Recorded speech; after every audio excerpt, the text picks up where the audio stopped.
ହସୁଛି କାଶତଣ୍ଡି ଆସୁଛି ମା।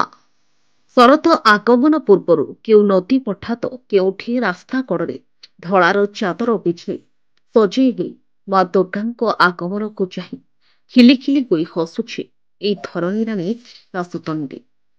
ଜଗଜ୍ଜନନୀ ମା ଦୁର୍ଗାଙ୍କ ଶୋଭାମଣ୍ଡନ ପାଇଁ ସତେ ଯେମିତି ସଜେଇ ହୋଇଛି ପ୍ରକୃତି ରାଣୀ କାଶତଣ୍ଡି।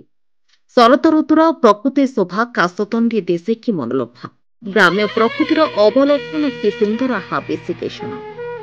ଶ୍ୟାମଳ ସବୁଜିମାରେ ହାଲୁକା ହାଲୁକା ଆଲଟ ଚାମ୍ବର ହୋଇ ସତେ ଯେମିତି ମା ଦଶଭୁଜାକୁ ଆମନ୍ତ୍ରଣ କରିଥାଏ ଏହି ଧରଣୀ ରାଣୀ କାଶତଣ୍ଡି। ପବିତ୍ର ପାର୍ବଣରେ ବାର୍ତ୍ତା ଦିଏ କାଶତଣ୍ଡି।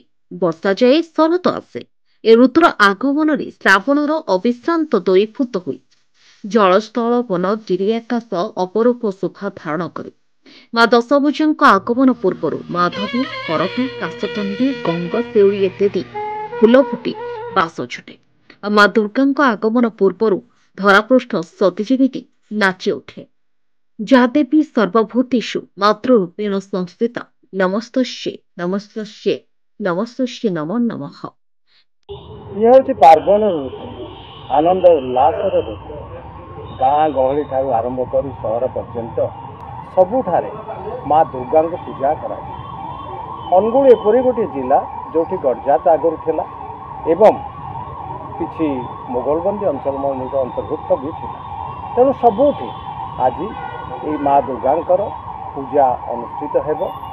ଯେଉଁ ବିଭିନ୍ନ ଗୁଡ଼ିକ ଗଡ଼ଜାତ ଥିଲା ସେ ଗଡ଼ଜାତ ଗୁଡ଼ିକର ଗଡ଼ରେ ମା ପୂଜା ପାଇବେ ଏବଂ ତା ସହିତ ଅନୁଗୁଳ ଟାଉନରେ ଅମଲାପଡ଼ାରେ ପ୍ରଥମେ ଅନୁଗୁଳବାସୀ ଏବଂ କିଛି ବଙ୍ଗାଳୀ ଲୋକଙ୍କୁ ନେଇ ପ୍ରଥମେ ଦୁର୍ଗା ପୂଜା ଅନୁଷ୍ଠିତ ହେବ। ଏହି ଦୁର୍ଗା ପୂଜା ସମୟରେ ସବୁଠାରୁ ହେଉଛି ଆନନ୍ଦର ସବୁଠାରୁ ଦେଖାଯାଏ। ସବୁଠି ଲୋକ ଖୁସି ବାସିରେ ଦିନ ଗୁଡ଼ିକୁ କଟାଇଥାନ୍ତି ଏବଂ ଅନୁଗୁଳ ଏପରି ଏକ ସହର ଯେଉଁଠି ହିନ୍ଦୁ ହୁଅନ୍ତୁ, ଖ୍ରୀଷ୍ଟିଆନ ହୁଅନ୍ତୁ, ମୁସଲମାନ ହୁଅନ୍ତୁ, ସମସ୍ତେ ମିଳିମିଶିକିରି ଏହି ପୂଜାଟିକୁ ଅନୁଷ୍ଠିତ କରିଥାନ୍ତି। ପ୍ରଥମେ ଅମଲାପଡ଼ାରେ ଆରମ୍ଭ ହୋଇଥିଲା, ତାପରେ ମା ଯେଉଁ ବୁଢ଼ୀ ଠାକୁରାଣୀଙ୍କ ପାଖରେ ଦୁର୍ଗା ପୂଜା ଆରମ୍ଭ ହେଲା। ତାପରେ ଯେମିତି ଆମେ ଦେଖୁଛେ ଶିମିଳିପଡ଼ାରେ ଆରମ୍ଭ ହେଲା, ହେମସରପଡ଼ାରେ ଆରମ୍ଭ ହେଲା। ସବୁଠି ଅନୁଗୁଳ ଟାଉନରେ ଅନେକ ଗୁଡ଼ିଏ ମେଢ଼ ମା ଦୁର୍ଗାଙ୍କର ଦେଖାଯାଏ। ସବୁ ମେଢ଼ ନିକଟରେ ଗାଁ ଗହଳି ଲୋକଙ୍କଠାରୁ ଆରମ୍ଭ କରି ଅନୁଗୁଳବାସୀଙ୍କର ଭିଡ଼ ଜମେ। ତେଣୁ ଏପରି ଏକ ଋତୁ ଯେଉଁଠି ଆମେ ଖାଲି ଦେଖନ୍ତୁ ପୁଲକର ସମୟ, ଆନନ୍ଦର ସମୟ, ଖୁସି ବାସିର ସମୟ। ଆ ଭିତରେ ଲୋକମାନେ ନିଜର ଜୀବନ ଅତିବାହିତ କରିଥାନ୍ତି ଏବଂ ସମସ୍ତେ ଭେଦଭାବ ଭୁଲିଯାଆନ୍ତି। ସମସ୍ତଙ୍କମାନଙ୍କରେ ଗୋଟିଏ ଅନୁଗୁଳର କେମିତି ଉନ୍ନତି ହେବ, ଅନୁଗୁଳ କେମିତି ଆଗକୁ ବଢ଼ିବ, ଏହି ଭାବଟି ପ୍ରକଟିତ ହୋଇଥାଏ। କାଶତଣ୍ଡିକୁ ନେଇ କ'ଣ କହିବେ?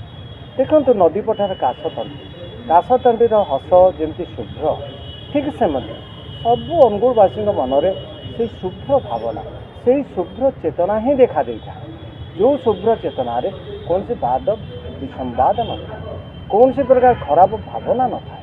ସବୁରି ମୁହଁରେ ଥାଆନ୍ତି ଗୋଟେ ଚେତନାର କେମିତି ଉତ୍ତରଣ ହେବ, ସମସ୍ତେ ଆଗକୁ କେମିତି ବଢ଼ିବେ। Bureau report Angul express. ହେଲା, ହଁ ସାର୍।